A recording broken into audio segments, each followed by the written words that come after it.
My name is Claire. I live in Tacoma. How many jobs are there on the mission control? In mission control, there are a lot of different jobs. There are right now, there are probably about 30 people here in mission control.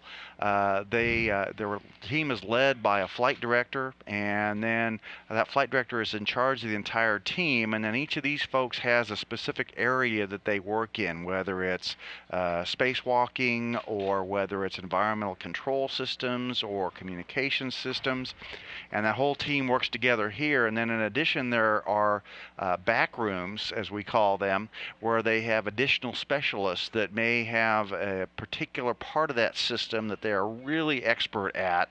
And then those folks all work together to bring that into the full team and make sure that we make the right decisions for the astronauts on orbit. And then, of course, we're also connecting with mission control centers around the world, since we have 5 different space agencies working on the International Space Station, representing 15 different countries. And so these folks here in mission control have similar counterparts in Munich, in Moscow, in Scuba Japan, in Saint-Hubert, Canada, and also in other areas of the country that help support their work here. Areas like Marshall Space Flight Center in Huntsville, Alabama, where they help coordinate all the research on the space station. So a really big team. I couldn't give you an exact number, but here in Mission Control right now there's about 30 people. My name is Emma, and I live in Seattle. And my question is, do you always work at the same job and do the same thing in mission control? I'm going to bring Mark in on this a little bit. Most people work in a particular area and focus on that area at least for a portion of their time in mission control. However, a lot of people move around into different areas because you've got basically engineers and scientists for the most part that work in mission control, and they have a broad background in whatever area they're in. And so they can sometimes translate those over in different areas, and they like to do that to expand their careers, because a lot of these folks would like to, in addition to just working in mission control, they'd like to someday maybe be a flight director and be in charge. And so in order to get experience in different areas, they do that kind of thing. We also have people like Mark who work with the crews and help prepare them, and maybe you can talk about all the other support work. Well, yeah, I mean, I've been here about 20 years. I started off, I worked in the exercise physiology lab doing research for about 4 or 5 years, and I've been currently in my job that I have now as the strength and conditioning coach for about 16 years. Okay, does that answer your question? Okay. Yeah. Hello, my name is Nadia. I live in Burnaby, BC, and my question is, what kind of education do you need to work in mission control? Well, again, most of the folks that work in mission control are scientists or engineers. There are a lot of different engineering backgrounds. There's electrical engineering, there's mechanical engineering, there is aeronautical engineering, there's physics, math. Essentially, for education, you want to get a broad education in science, technology, and engineering. But what's really key is to find something that you love to do, because whenever you are trying to improve yourself and get ready for a career, it's important to be doing something that you like to do, because that's going to help you do it better, and it's going to help you focus on learning what you need to know, and then continuing as you get older and mature to learn more all the time. And it's going to inspire in you the idea of continuing to learn throughout your life, which everybody here in this room is definitely focused on doing that, because every time we do something in space, on the space station or on a spacecraft, we learn something new. Yesterday we had a problem on the spacewalk, and we had a brand new problem that we'd never had before. We had a bunch of water collected inside Luca Parmitano's helmet, and they had to come home early on the spacewalk. That's a new thing. We're learning from that. We're trying to figure out now what exactly happened, and it's that kind of learning attitude that you need to develop as much as anything as you're studying to try to get to work here.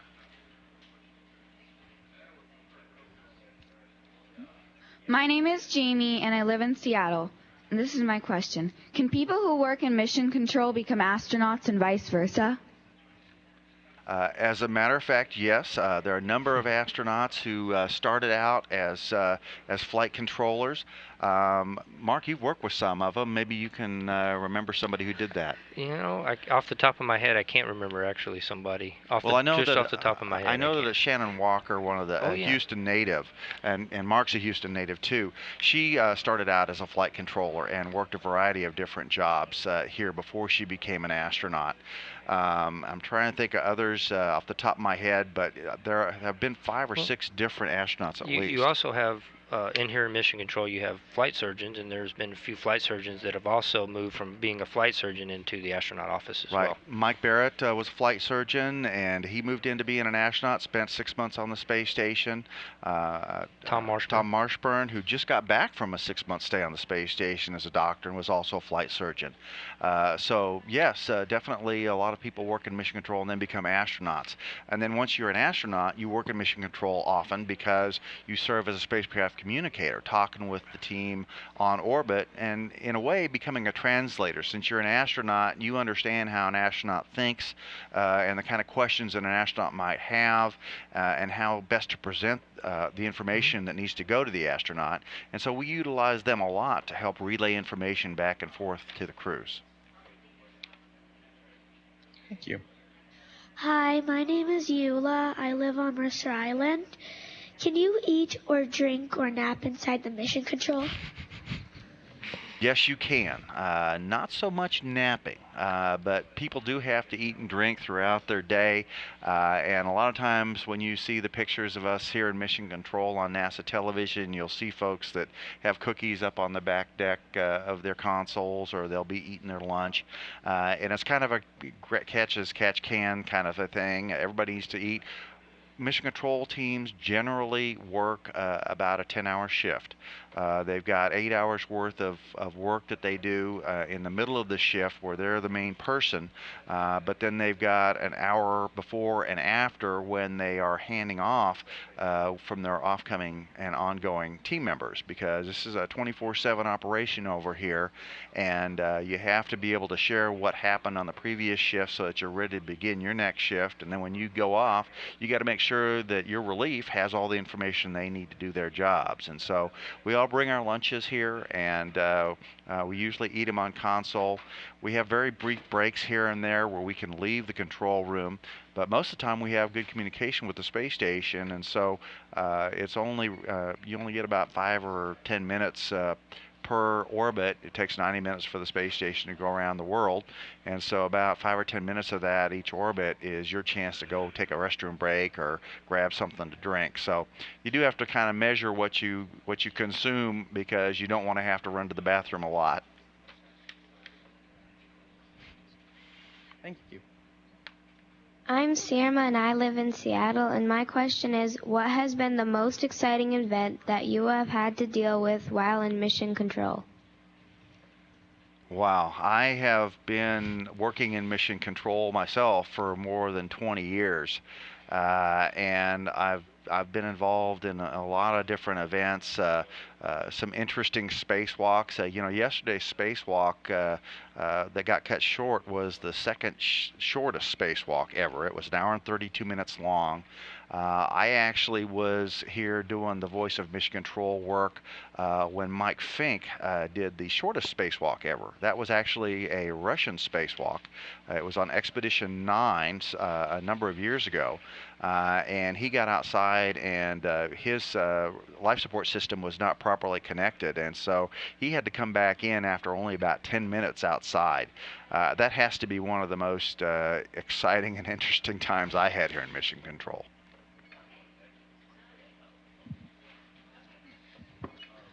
My name is Brian Lunder. I live in Covington, Washington. My question is there a common language that all the space agencies use? Like, do the Russian cosmonauts talk to the Russian mission control in Russian, or do they talk to the Russian mission control in English, and vice versa? Is everything on the space station written in English, or is some of it still written in Russian? The common language we use aboard the space station for everybody is English. For mission control, we always deal in English when we go back and forth in terms of conversations. Each control center, though, from around the world, in Japan and Russia and Europe and Canada, of course, speaks their own native language when they're talking to the crews through their communication systems. And so there's some of that. But when we all need to get together and work an issue, we generally work it in English. The majority of things that are printed on board the space station are printed in English or on the computer screens in English, but there's a lot of Cyrillic as well in Russian because it's a totally different alphabet. There are also things that go up in Japanese, which has another different alphabet, and there's things, for example, for Canadian astronauts that go up bilingual in both English and French. And we try to help each of the crew members from their countries have a little bit of their home flavor in whatever we do, and we allow their control centers to talk with them in whatever language is natural for them, as well as in English.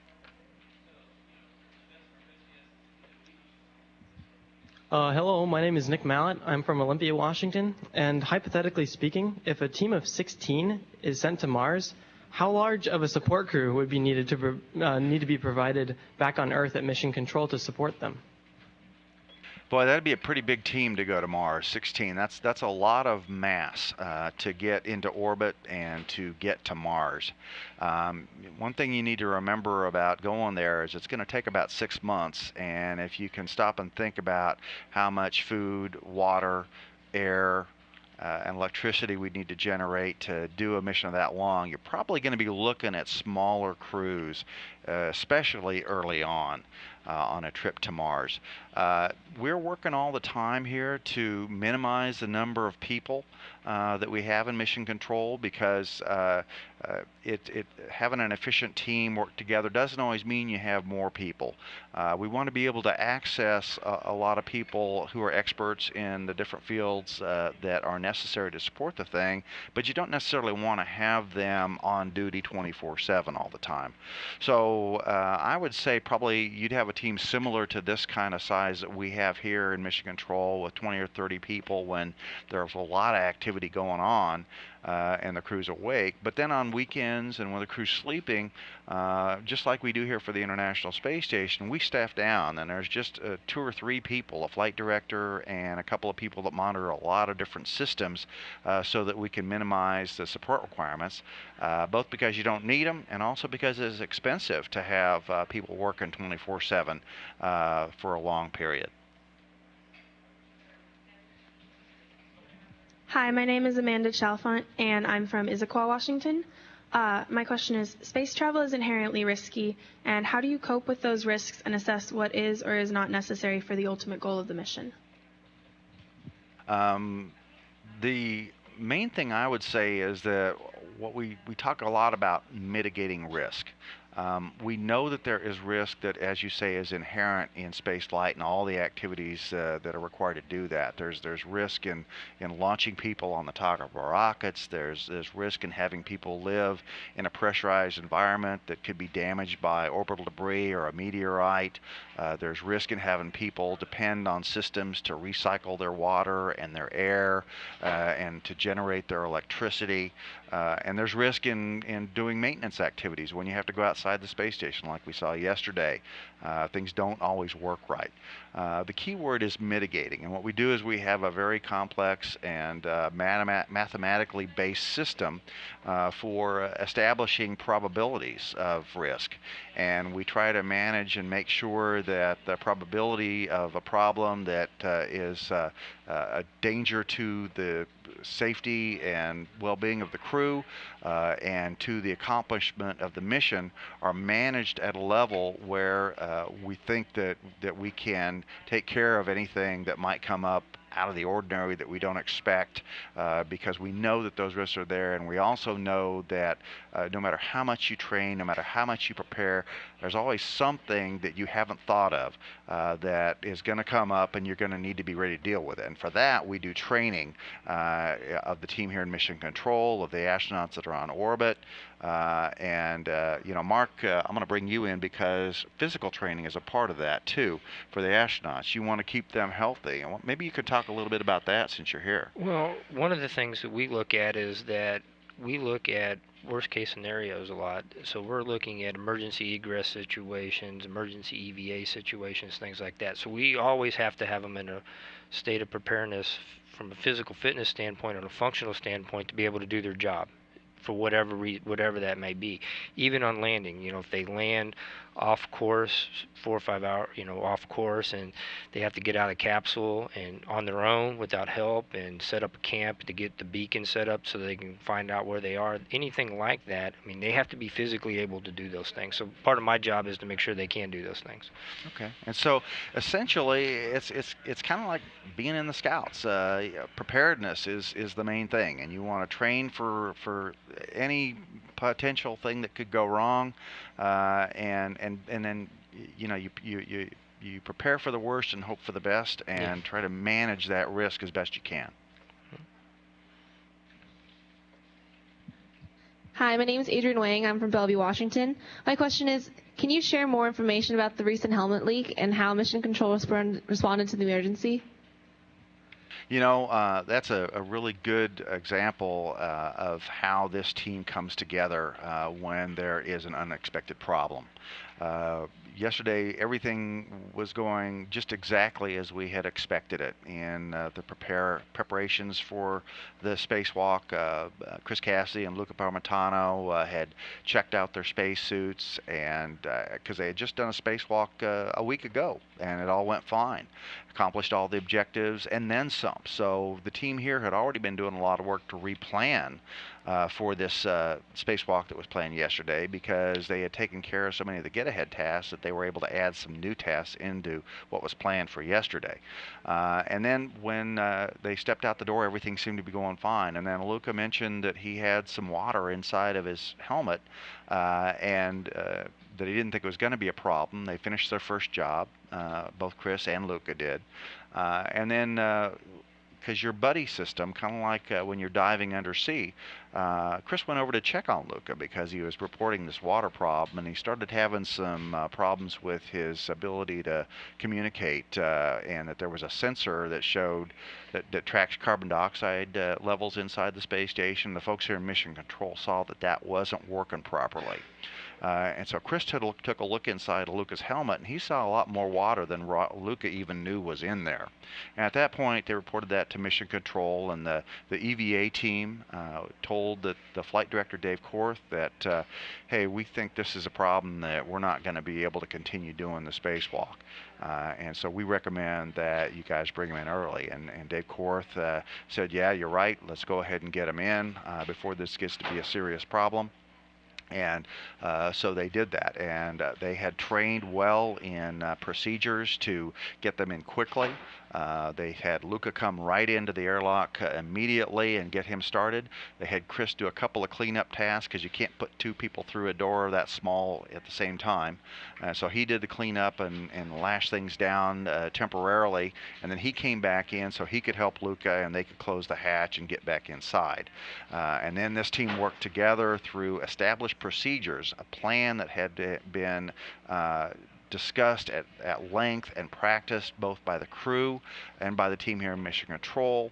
And so they're all working from the same page in the same book, and we're able to get those guys back in. And here's some video of the team working together. You got Karen Nyberg and Fyodor Yurshikin also helping, Alexander Mazurkin and Pavel Litogradov all joined in to help get Luca out of his spacesuit, and they kind of got in the way of the camera. You can't really see him too well right here, but in just a second I think you're going to see Luca's face, and you're going to see him able to wipe that water off of his face, and that was the success. That's why that was a successful spacewalk, because even though we had a problem, we were able to get Luca and Chris back in safely. And here you can start to see Luca. They're having a wipe. He's getting a lot of water. He had water in his ears and water in his nose. And that's one of the things about water. It tends to coalesce into a globule because of the way water acts in space through surface tension, and it can collect in areas that you wouldn't want it to collect in and be a serious problem. So that's an example of teamwork in action and preparation in action. Mark, you anything to add? No, I don't have anything to add to that. It was interesting watching it. So.